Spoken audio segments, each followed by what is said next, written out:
Right now, a Category 5 super typhoon with 167 miles per hour winds is heading straight for American soil, and almost nobody is talking about it. 200,000 Americans, U.S. citizens, people living under the American flag, are directly in the path of the most powerful storm on the planet right now. Super Typhoon SINLAKU. Winds strong enough to tear buildings apart. Waves already cresting at 36 feet, and it is still getting stronger. There are 302 active weather alerts across the entire United States today. Blizzards, wildfires, flooding.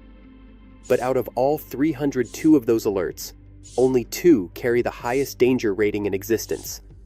Both of them belong to this one storm. If this typhoon were aimed at Miami or Houston, it would be on every screen in America right now, wall to wall, non-stop. But it's not headed for the mainland. It's headed somewhere most Americans couldn't even find on a map. And here is what makes this even more alarming. On the exact same day this monster storm was upgraded to Category 5, the ground beneath those islands started shaking.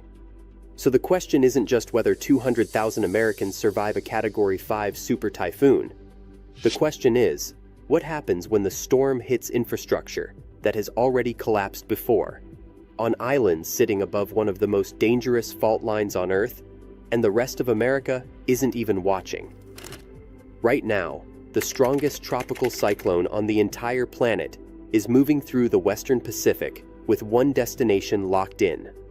Super Typhoon SINLAKU is sitting 737 kilometers east-southeast of Guam, tracking northwest at 15 kilometers per hour. That might sound slow. It is not. Every hour that passes, this storm is getting closer, and more importantly, it is getting stronger. The numbers are already alarming. Maximum sustained winds of 110 knots. That is 127 miles per hour. A central pressure of 944 millibars. The Joint Typhoon Warning Center has officially classified SINLAKU as a super typhoon, a designation that is not handed out casually. It is reserved for storms with sustained winds exceeding 130 knots. SINLAKU is already close, and forecasters say it is not done. Within the next 24 hours, models project this storm will reach 140 to 145 knots. That is 160 to 167 miles per hour. That puts SINLAKU firmly in Category 5 equivalent territory on the Saffir-Simpson scale, the same category as the most destructive hurricanes ever recorded in American history. And the probability of rapid intensification, defined as an increase of 83 kilometers per hour in wind speed within just 36 hours, currently exceeds 50%.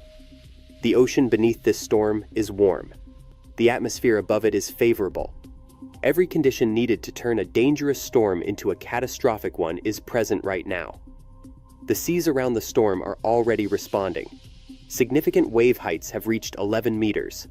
That is 36 feet of open ocean swell, and the water is still building toward 30 feet and higher as SINLAKU closes in on the island chain. To put this in perspective, consider what the rest of the country is dealing with today. There are 302 active National Weather Service alerts spanning more than 40 states and territories right now. 22 red flag warnings for critical fire weather. 6 winter storm warnings in the Sierra Nevada for a mid-April blizzard. 36 flood warnings. Severe thunderstorm threats spreading across the Central Plains. America is being hit from every direction today. But out of all 302 of those alerts, only 2 carry the highest severity classification the National Weather Service can issue.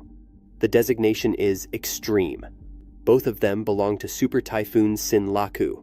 Both of them cover the same chain of islands in the Western Pacific that most Americans have never thought about twice.